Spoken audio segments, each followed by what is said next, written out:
Hey everybody, it's Greg and it's another edition of Unbreakable. It's Monday, October 14th. Well, I was at the skating store where we talk a lot about it. Before I do, I have to tell you, if you have a disability, if you're in a wheelchair, if you're using a walker, cane, good luck if I try going to the skate. I only go to about one game a year because that's really all I can afford.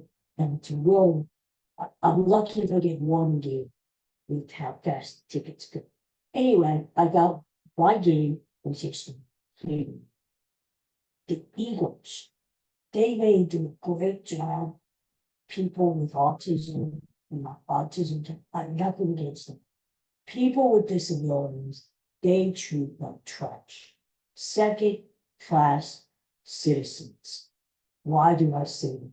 Because, first of all, up until a few years ago, people with disabilities had a special number to call when we wanted to get accessible seating.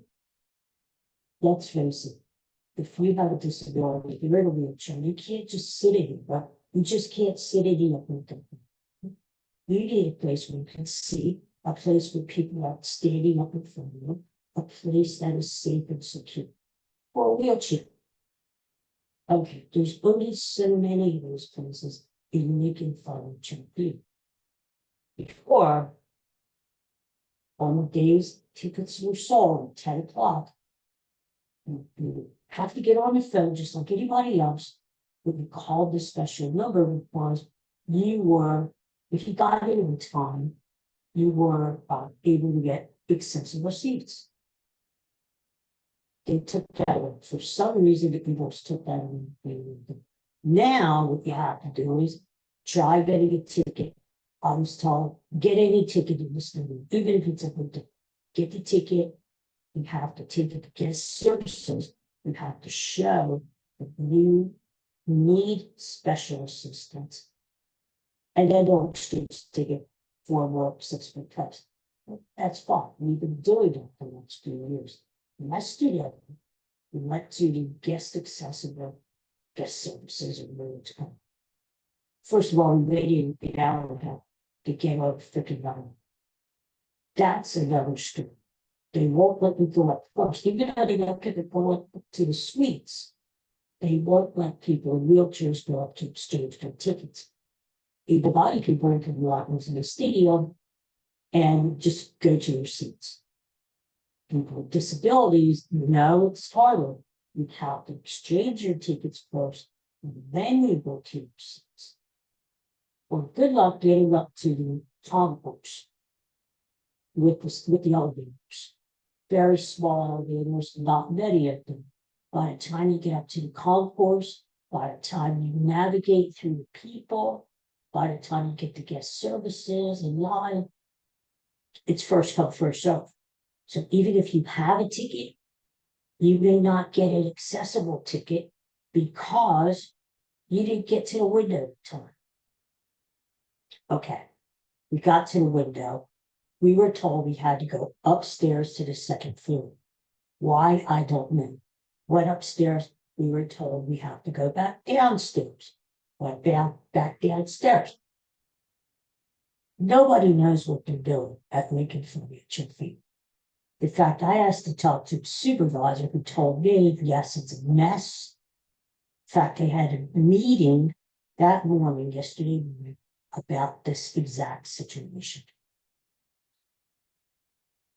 It's just a mess because if you are not in time, you are shut out, whether you have a ticket or not. If you have a ticket for the upper deck and you couldn't swap it, you're stuck. I said, well, what can we do about this? The answer was, well, you could come down in the middle of the week and exchange it at the box office. Like, who's going to drive down in the middle of the week, right? I mean, come on. Make it a little easy to keep out this one. Now, that's a good cheap. But don't give us this extra hurdle to get we can see. The bottom line was somehow they found room to put us in terrace. The terrace one was far lower level. As railings, I had to look in between the railings to see that it is not accessible for people in the church. It's a situation that needs to be addressed. And I've already written to Jeffrey Laurie at Eagles. He did not answer me. I'm going to try again. And if nothing worse, I'm going to take legal action. Because not just for myself, people with disabilities should not be treated this way. There was a lady in line who with me who made a great point. First of all, she said, why aren't we allowed up to the concourse along with the people who go to the suites so we can exchange our tickets before the crowd gets up there? Why? No answer. It is just enough the Phillies. No matter what you say about the team, the Phillies they treat people with disabilities with respect. There was no hassle getting tickets. There was no hassle getting to your seats. I understand the Phillies have 81 home games. The Eagles only have 8, 10. It's different. I get that. But it's the way the Phillies have a system. They know what they're doing. The Eagles don't. The Eagles don't. And as much as we hear about the Eagles are great with certain charities, they suck when it comes to people with disabilities. Okay, I just wanted to rant about that. The game, a win is a win is a win, right? But the Eagles did not play well. They still look lackluster. They still haven't scored a point in the first quarter. What's with that? Why aren't they ready to play when they come out of the locker room? There's no passion, no enthusiasm.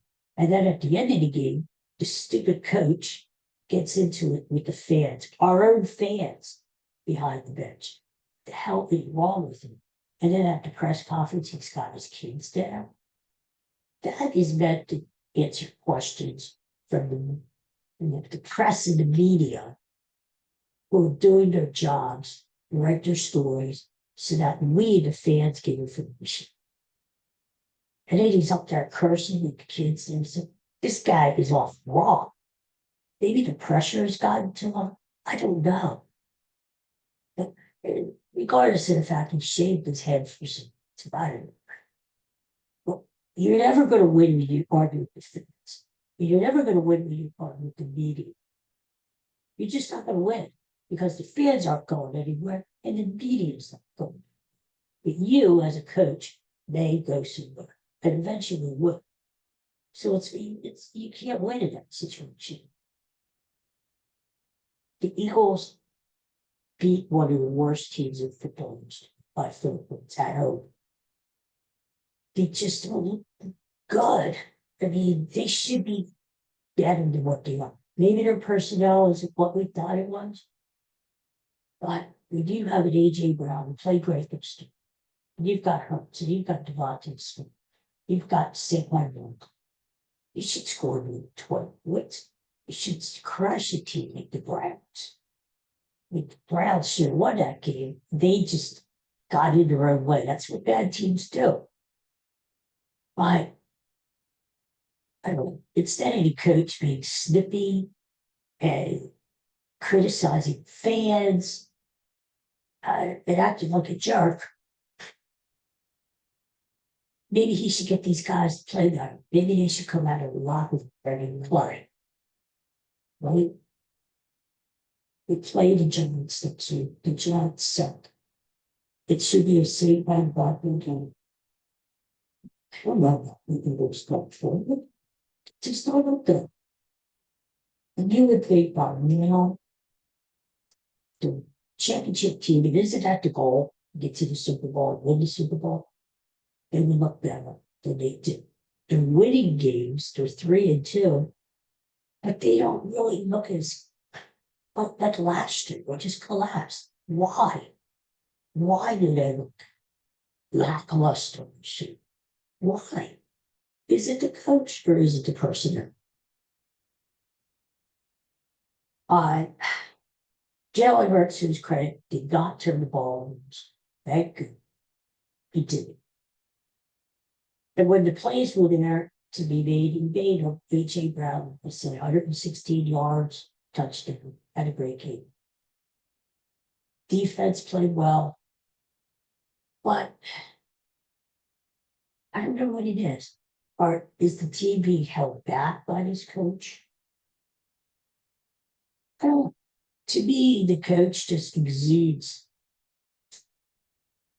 Ah, it's like a high school coach. Nothing against high school coaches, but it does not exude professionalism. Yeah, it seems like he's flying by the seat of his pants, like he's in over his head. So I don't know what's going to happen with the Seahawks team. We'll see. Hey, 2 picks over the weekend. The Lions, what I told you that yesterday, they crushed those stinking Cowboys. Tonight, take the Jets.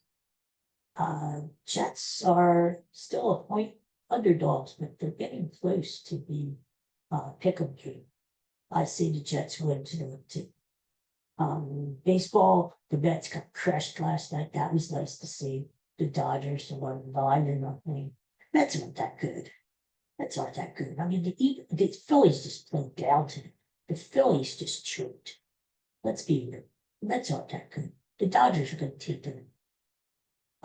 In the other series, the Guardians start game 1 against the Yankees. I hope the Guardians win because I would like to see a small market team like Cleveland in the World Series and win the World Series. Last thing I want to see is the Yankees or Mets or even the Dodgers. So if I had a choice, Cleveland, I can't. That countries are good, but they should give it the strong pitchers. We've seen the bats the Yankees. And I can't the Guardians will. Now, game 1 tonight may be tough because at least a lot of the league, which the Guardians have the best performance. But they used them a lot just to get back top as it felt. I don't know how to. But I wouldn't surprise me if the Guardians took the series, maybe in 6-7 games. And I'm going to. So let's see. All I want to see is I want to see it. To expand just nothing. And with Guardians.